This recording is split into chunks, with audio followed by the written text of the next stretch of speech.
ജീവൻ പണയം വെച്ചാണ് പലപ്പോഴും അബ്ദുൾ അസീസ് പല മൃതദേഹങ്ങളും പുറത്തെടുത്തിട്ടുള്ളത്. അതുകൊണ്ട് തന്നെ അത്തരമൊരു ആവശ്യം വന്നാൽ പോലീസും നാട്ടുകാരും ആദ്യം വിളിക്കുന്നത് അബ്ദുൾ അസീസിനെ തന്നെയാണ്. 42 വർഷത്തിനിടെ 4000-ലധികം മൃതദേഹങ്ങളാണ് അബ്ദുൾ അസീസ് സാഹസികമായി പുറത്തെടുത്തിട്ടുള്ളത്. ഏതൊരാവശ്യം വന്നാലും നാട്ടുകാർ കൈയൊടുത്തുന്ന അബ്ദുൾ അസീസ് ഇത്തവണ ഒളവണ്ണ 16-ാം വാർഡിൽ നിന്നും സ്വതന്ത്ര സ്ഥാനാർത്ഥിയെ മത്സരിക്കുകയാണ്. BJP, UDF, LDF എല്ലാവരും മത്സരിക്കുന്നുണ്ട്. ഒപ്പം സ്വതന്ത്ര സ്ഥാനാർത്ഥിയെ മത്സരിക്കുകയാണ്. എങ്ങനെയാണ് ഈ സ്വതന്ത്രനാവാനുള്ള ഒരു തീരുമാനത്തിലേക്ക് എത്തിയത്? തീരുമാനത്തിലെത്തിയത് ഞാൻ ഇപ്പം CPM-ലാണ് ഉള്ളത്.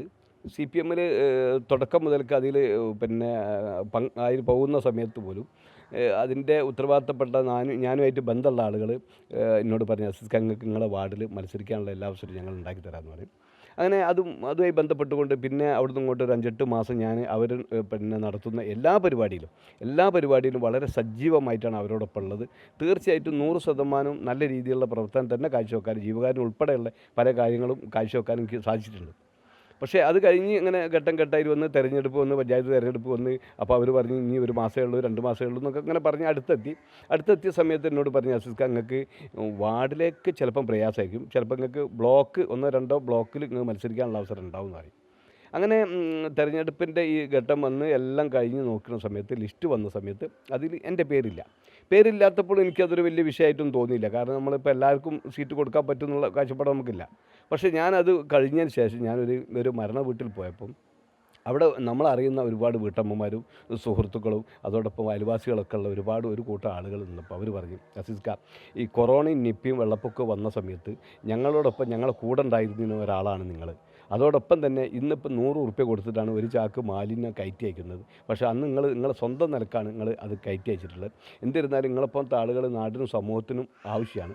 അപ്പോൾ അതുകൊണ്ട് നിങ്ങൾ എന്തായാലും നോമിനേഷൻ കൊടുക്കണമെന്ന് അറിയാം. അപ്പോൾ ഞാൻ പറഞ്ഞു, ഞാനിപ്പോൾ ഒരു പാർട്ടിൻ്റെ കീഴിലാണ്, അതൊന്നും നിങ്ങൾ നോക്കണ്ട, നിങ്ങളെ ഞങ്ങൾക്ക് ആവശ്യമാണ്. ഞങ്ങൾ ഏത് രാത്രി ഏത് സമയത്ത് എപ്പം വിളിച്ചാലും നിങ്ങൾ ഓടിയെത്തുന്ന ഒരാളാണ്. അപ്പോൾ അതുകൊണ്ട് നിങ്ങൾ നോമിനേഷൻ കൊടുക്കുകയും ഞങ്ങൾ നിങ്ങളെ സഹായിക്കുമെന്ന് പറഞ്ഞു.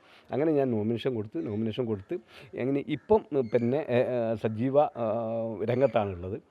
പിന്നെ അതുമായി ബന്ധപ്പെട്ടുകൊണ്ട് ഞാനിപ്പം ദിവസം 100 വീട് കയറും. ആ 100 വീട്ടിലും ഞാൻ എൻ്റെ കാര്യങ്ങൾ പറയുമ്പോൾ അവരൊക്കെ 100% ഇനി എന്നോട് നല്ല രീതിയിലുള്ള യോജിപ്പാണ് പ്രകടിപ്പിക്കുന്നത്. മുൻപ് UDF-ൻ്റെ ആയിരുന്നോ പഞ്ചായത്ത് അംഗമായിട്ടുണ്ടായിരുന്നു? ഞാൻ 2015 മുതൽ 2020 വരെ UDF-ൻ്റെ പിന്നെ സ്ഥാനാർത്ഥിയായിട്ടാണ് ഇവിടെ മത്സരിച്ചതും അതോടൊപ്പം എന്നെ തിരഞ്ഞെടുക്കപ്പെട്ടുള്ളൂ. ഈ വാർഡിൽ ഇന്ത്യക്ക് സ്വാതന്ത്ര്യം കിട്ടിയതിന് ശേഷം ഒരുപാട് ആളുകളുടെ മത്സര രംഗത്ത് ഉണ്ടായിട്ടുണ്ടെങ്കിലും ഞാൻ മാത്രമാണ് ഈ വാർഡിൽ നിന്ന് ജയിക്കാൻ വേണ്ടി എനിക്ക് സാധിച്ചിട്ടുള്ളത്. ഇത് CPM-ൻ്റെ കോട്ടയായി അറിയപ്പെടുന്നത്. ആ സമയത്തൊക്കെ ഞാൻ നല്ല രീതിയിലുള്ള പിന്നെ പ്രവർത്തനമാണ് UDF-ൽ വളരെ ചെറുപ്പം മുതൽ കാഴ്ചവെച്ചിട്ടുള്ളത്. പിന്നെ ഞാൻ പറഞ്ഞല്ലോ, ഏത് സമയത്തും ഏത് രാവും പകലും ഇല്ലാതെ ആളുകൾ ആര് എന്നെ വിളിച്ചാലും അവിടെ ഓടിയെത്തി നമ്മളെക്കൊണ്ട് കഴിയുന്ന സേവന പ്രവർത്തനം ചെയ്യുന്നതാണ്. അങ്ങനെ ആ കാലത്ത് ഞാൻ മത്സര രംഗത്തുണ്ടായി. അങ്ങനെ UDF-ൻ്റെ പിന്നെ മെമ്പറായിട്ട് തന്നെ നല്ല രീതിയിൽ തിരഞ്ഞെടുക്കുകയും ചെയ്തിട്ടുണ്ട്.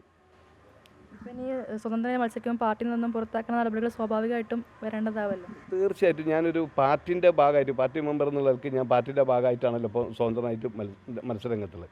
അപ്പോൾ എന്തായാലും പിന്നെ അവരെന്നെ പാർട്ടിയിൽ നിന്ന് പുറത്താക്കി കഴിഞ്ഞാലും എന്നെ സംബന്ധിച്ചിടത്തോളം ഞാൻ എൻ്റെ ജനങ്ങളുടെ കൂടെ, എൻ്റെ വാർഡിലെ പ്രവർത്തകരുടെ കൂടെയാണ് ഞാൻ അംഗീകാരമായിട്ട് പുറത്തിറങ്ങിയിട്ടുള്ളത്.